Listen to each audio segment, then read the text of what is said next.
Welcome, everyone. Welcome back. If you were with us yesterday, this is day 2 of the 23rd annual meeting of the Retirement and Disability Research Consortium, sponsored by the Social Security Administration. My name is Michael Collins. I'm the director of the Center for Financial Security, which is one of the 4 RDRC centers across the country, based here at the University of Wisconsin in Madison. We have another full session today. So we have 3 panels coming up on topics ranging from fraud and scams to disability applications to health shocks and retirement. We'll have one break during the day to help with Zoom fatigue, but otherwise we're going to be just chock full of content. And so we're really grateful that you're with us today. I'll remind you that we do have a website. So many of the materials that you'll be hearing from speakers on, short papers that they have written, are available on the website. So you can find more information if you need it there. And then we do have a Q&A function in the Zoom. So you can ask questions of the speakers, and we won't get to everyone, but we'll try to get as many as we can. And then we'll also post those on the website after the fact. Today's session will be recorded and it will be accessible with closed captioning once it's finally posted. So before we get rolling today, I have the pleasure to honor back our acting commissioner, Kalilo Kijikazi, who is gratefully with us a second day in a row. So we'll thank her for that. While she gave us an introductory address yesterday, today her role is to introduce our keynote speaker. So thank you, Commissioner, for being here, and I'll turn it over to you. Thank you so much, Michael. It's a pleasure to be back. And I am really pleased to be here to introduce Valerie Wilson. Valerie will, as you indicated, provide our keynote for today for the Research and Disability Research Consortium Conference. And Valerie is a leading scholar of economic inequality in the United States and is the director of the program on race, ethnicity, and the economy at the Economic Policy Institute. She continually produces cutting-edge and timely analyses of how public policies affect inequality by race and ethnicity, among other factors. Her prolific work is invaluable to the Social Security Administration and other federal agencies as we aim to address inequities in our programs. Valerie's expert knowledge is sought after both in the United States and internationally. Valerie has served on a National Academy's panel on measuring and collecting pay information from US employers by gender, race, and national origin. She also delivered the keynote address at an event on minority economic empowerment at the Nobel Peace Center in Oslo, Norway. Today, Valerie will be speaking on the topic of financial well-being in the context of race and ethnicity, and particularly its implications for disability and retirement. I've known Valerie for many years and am so pleased that she could join us today. And on that note, I'm going to turn it over to Valerie. Thank you, Kilo, for that very kind introduction. And thank you, Michael, for inviting me to be here today with such an outstanding group of researchers that are doing work on really important issues and for people that are often, unfortunately, don't get the attention that they deserve. So it's an honor to be here today. I am going to go ahead and start sharing my screen and get everything set up. All right. So in scanning the program for this conference, I came across a number of topics that are easily trending topics for 2020 and 2021. That would include, obviously, COVID-19, medical care, mental health, disability, retirement, labor force participation, wealth, and home equity. I don't have to tell you, I'm sure, that all of these issues have direct implications for financial well-being, both at an individual level, but also for households. And after all that we have seen and heard over the last 18 months, it also should come as no surprise that structural and systemic racism contribute to racial and ethnic disparities across all of those dimensions. And while, as I mentioned, many of those things are observed or measured at the individual level, the impact on financial well-being affects families and households across generations. So those are long-lasting effects. My first job in Washington, D.C., I should probably tell you, was as a research analyst at the National Urban League, where I was hired to do research on the economic impact of Social Security benefits for African Americans.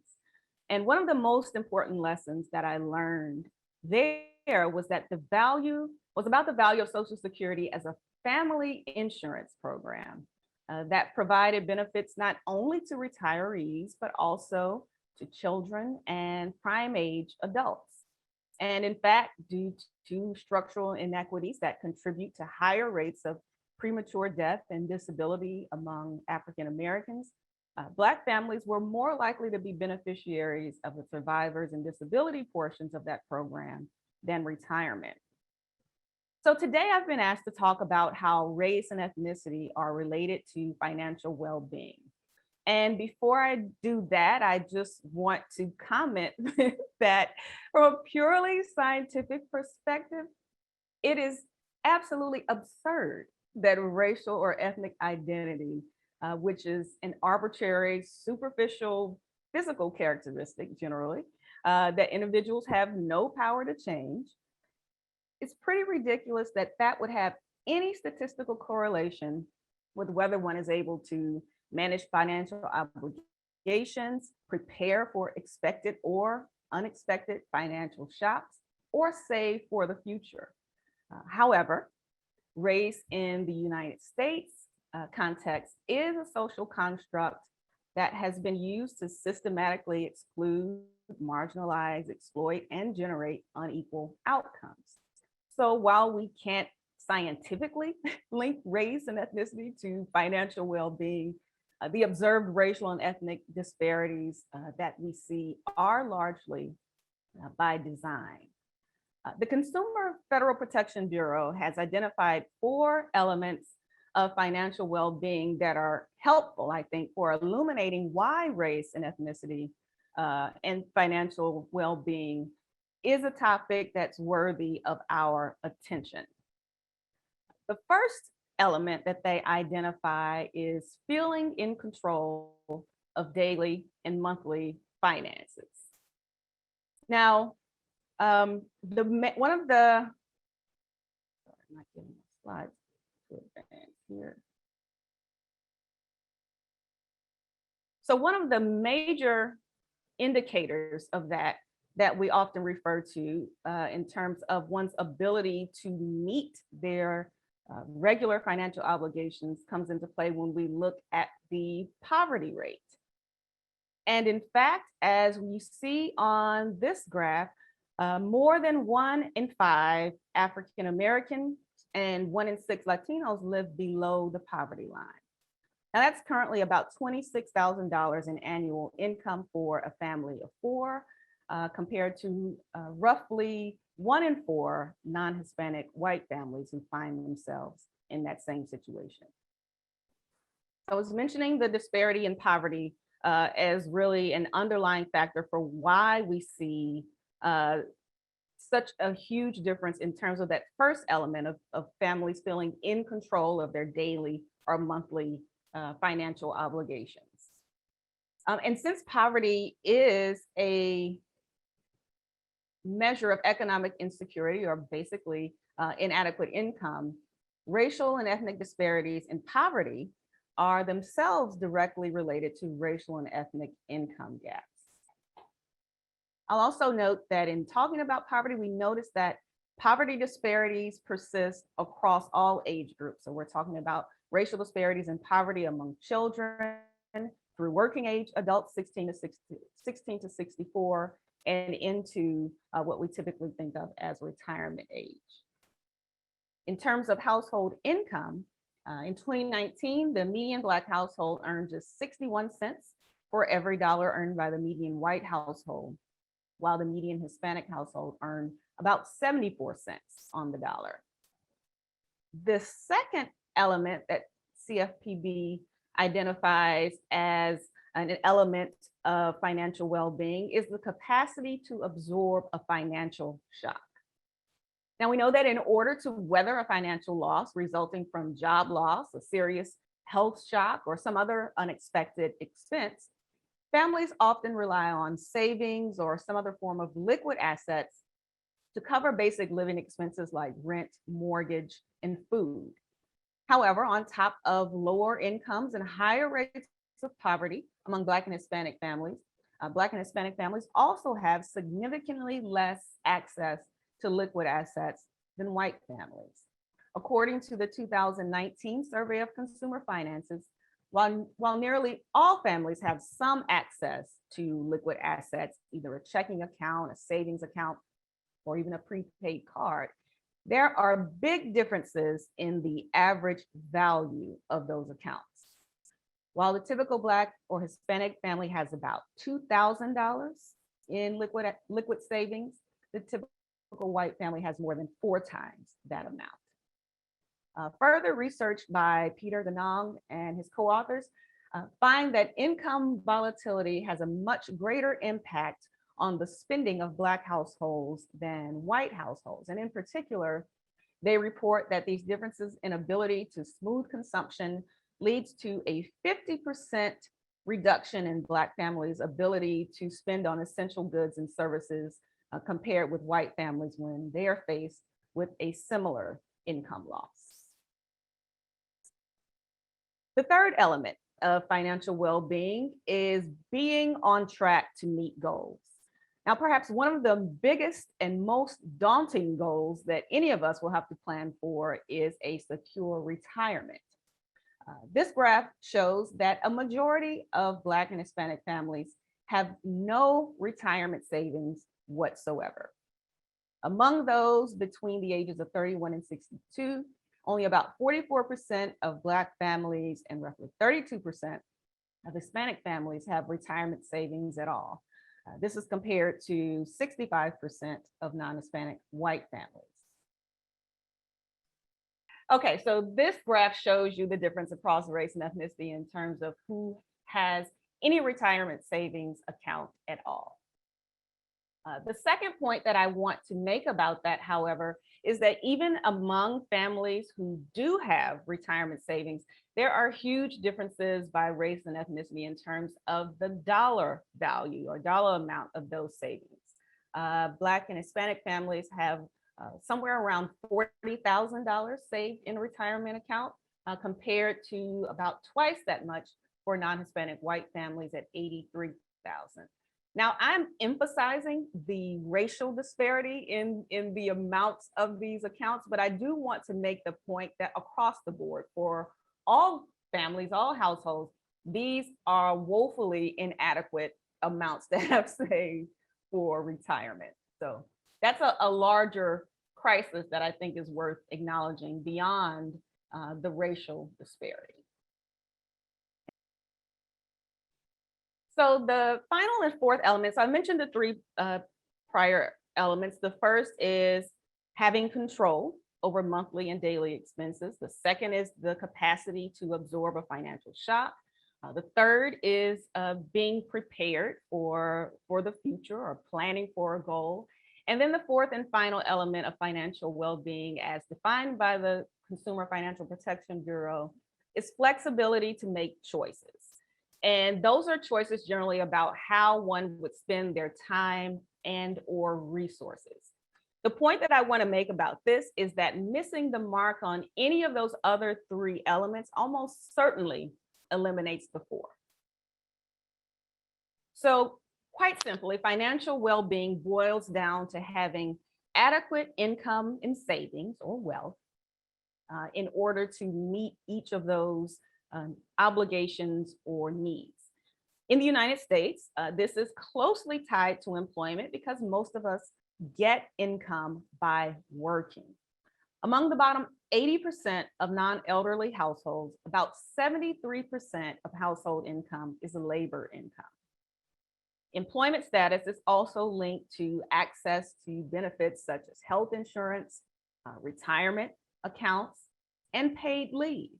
And we know paid leave is so critical to that fourth element of financial well-being because it provides the flexibility that workers need, be it through using that leave for time off for an illness, to care for a child or a parent, or just to take some time off. It allows them the flexibility to make those kinds of choices that contribute to their overall well-being as well as that of their families. And in the context of Social Security, and employment history is directly related to benefit eligibility, as well as the amount of benefits that one will be eligible for. However, despite this very close connection between one's experiences in the labor market and their financial well-being, the large and persistent racial and ethnic disparities observed across any number of labor market outcomes, from employment to the kind of occupation you're employed in, wages, and access to benefits, these large and persistent racial and ethnic disparities are not exceptions in the US labor market, but rather are actually defining features of the US labor market. And I'm going to spend a few moments talking a bit about some of the most probably well-known and also the more persistent disparities that we observe in labor market outcomes along the lines of race and ethnicity. First, in terms of unemployment, we know that Black workers are far more likely to be unemployed than white workers. And that's typically at a ratio of 2 to 1. In fact, when the overall unemployment rate averaged 3.7% in 2019, before the pandemic, the white non-Hispanic unemployment rate was 3%, and the Black unemployment rate was twice as high, coming in at an average of 6.1% for the year. So even at the historically low rates of unemployment that we reached in 2019, this 2 to 1 disparity was true overall, as well as at nearly every level of education. In practical terms, this means that Black workers are not just twice as likely to be unemployed as similarly educated white workers, but are often more likely to be unemployed than even less educated white workers. Hispanic workers also face higher unemployment rates than their white non-Hispanic counterparts. In 2019, the unemployment rate for Hispanic workers was 4.3% compared to 3% for white non-Hispanic workers. Yet, in each education category, they too saw higher levels of unemployment than similarly educated white workers. In the current recovery, as was true following the Great Recession, Black and Hispanic workers are also more likely to experience longer durations of unemployment than white workers. And this is especially true among older workers who face longer durations of unemployment than do younger workers during the course of an economic recovery. The next point I want to make is on the persistence of wage disparities. So in addition to the gaps in access to employment at all, among the employed, Black and Hispanic workers face significant pay penalties as well. In fact, no matter how you cut the data, Black and Hispanic workers face significant pay gaps in the labor market. And research has shown that these pay gaps have grown in the decades since the 1980s. Black-white wage gaps in particular are largely unexplained by factors associated with individual productivity. In 2019, the average hourly wage of Black workers was 26.5% less than that of white workers.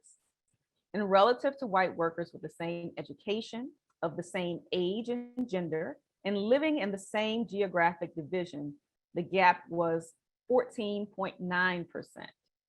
In other words, less than half of the observed Black-white difference in average hourly wage can be explained by the main factors presumed to determine pay. On top of that, we find that the intersection of race and gender imposes significant wage penalties on Black and Hispanic women. In 2019, Black and Hispanic women were paid about 1/3 less than white men with similar education and experience. And this gap was much larger than that faced by either white women, Black men, or Hispanic men relative to white non-Hispanic men. Now, there are patterns of occupational segregation that contribute to these pay disparities. And occupational segregation is simply patterns where we observe that workers of color in particular, often women, are more likely to be overrepresented in lower paying jobs than in those that are higher paying occupations. In particular, Black and Hispanic workers are severely underrepresented in professional occupations. Black and Latinx workers make up about 12.8% and 17.4% respectively of the total workforce, but only 10% of professional workers or Black workers, and among Hispanic workers, only 9.8% of professional workers. On average, professionals are paid 44% more than the median wage earned by workers in all occupations. However, even Black and Latinx professionals still earn less than white professionals in similar occupations. So again, the persistence of these disparities crosses lines that we would expect to see these outcomes equalizing among workers of different racial and ethnic backgrounds. So significant racial and ethnic gaps in employment opportunities and wage levels translate into lower incomes. I think that's pretty obvious. Those lower incomes result in less savings and ultimately higher poverty rates among Black and Latino workers. The other important thing to understand about these disparities is that they have changed very little over the last 50 years. And that has made job losses during the COVID-19 pandemic especially devastating, on top of the public health crisis and the impact that that also has had on families' financial well-being, as well as their health security. Now, the consequences of any economic downturn are particularly damaging to these communities because of the racial and ethnic wealth gap. Now, I mentioned earlier disparities in liquid assets at a rate of about 4 to 1 when we compare white families and Black and Hispanic families. But it's important to also bring the larger gap in total net worth into perspective. So according to the 2019 survey of consumer finances, the typical white family has 8 times the wealth of the typical Black family and 5 times the wealth of the typical Hispanic family. In terms of dollars, we're talking about $188,000 for the median white family compared to a little over $24,000 for the median Black family, and just over $36,000 for the median Hispanic family. Like with unemployment disparities and wage disparities, racial wealth disparities persist across education, employment status, and family income. And while median wealth has grown for most families over the last 50 to 60 years, the gap in particular between the median net worth of Black and white families is more than 3 times greater now than it was in 1963. So in conclusion, in the context of the definition of financial well-being that I began with, wealth is a vital source of economic security because it provides a degree of economic stability against uncertainties like job loss, major illness, or death of a household breadwinner. Wealth also affords any number of mobility enhancing opportunities, including the ability to own property, start a business, pay for higher education, or build a secure retirement. That being the case, it is essential that we dismantle the structures that perpetuate racial and ethnic disparities in the labor market, in financial well-being, and in all aspects of American life if we ever hope to achieve a fair, just, and equitable society. In addition to directly tackling employment and wage discrimination and closing the racial wealth gap, I think it's also important that we consider how applying a racial justice lens to social insurance programs can help solve these problems, or at least address them, or alleviate some of the unequal consequences of the lack of wealth and income. And by racial justice, I'm referring to proactive advancement of policies and practices that produce equitable power, access, opportunities, treatment, and impacts for all. By applying a racial justice lens to our social insurance programs, we would go a long way toward alleviating the economic consequences of racial and ethnic inequality and achieving a reasonably comfortable and more stable standard of living for people, all people, regardless of race, ethnicity, gender, or age in this country. I thank you for your time and attention, and I will turn the time back over to the moderator. Thank you, Valerie. We very much appreciate your insights on this topic. I think the charts that you shared, and we'll make sure we get those and post them on the website. So if people couldn't see them just because of the size, they can catch up on it. But some of these differences are just very stark. And so when you see them visually like that, you really understand what the impact of race is on some things that directly, in fact, impact people's financial well-being really across the entire lifespan. So we very much thank you for your time and for inspiring us. I think we should take this to heart as researchers, and I think we'll see this reflected in future research that's completed by the RDRC. I know our next year's projects, we've already incorporated some of these concepts, but there's more we can do. And so we appreciate your challenge for us to take it up another notch.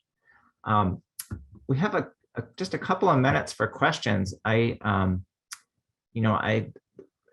think we have about maybe 3 minutes, so I don't know if it's enough time for you to answer the question, but one of the questions that was brought up from the audience was, you made a point about race being somewhat of an arbitrary characteristic that proxies for many other points of disadvantage.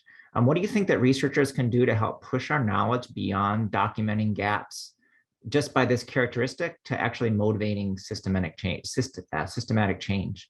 And what can we do to take on this racial justice lens in a more sincere way?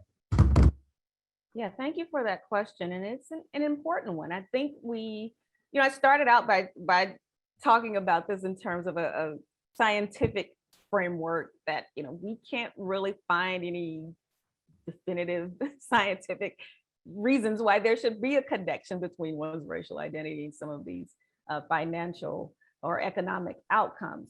So I think the most important thing that we can do is to understand those disparities in the context of our nation's history, as well as in the context of how that history has influenced the development of policies historically and the resulting effects of that over time.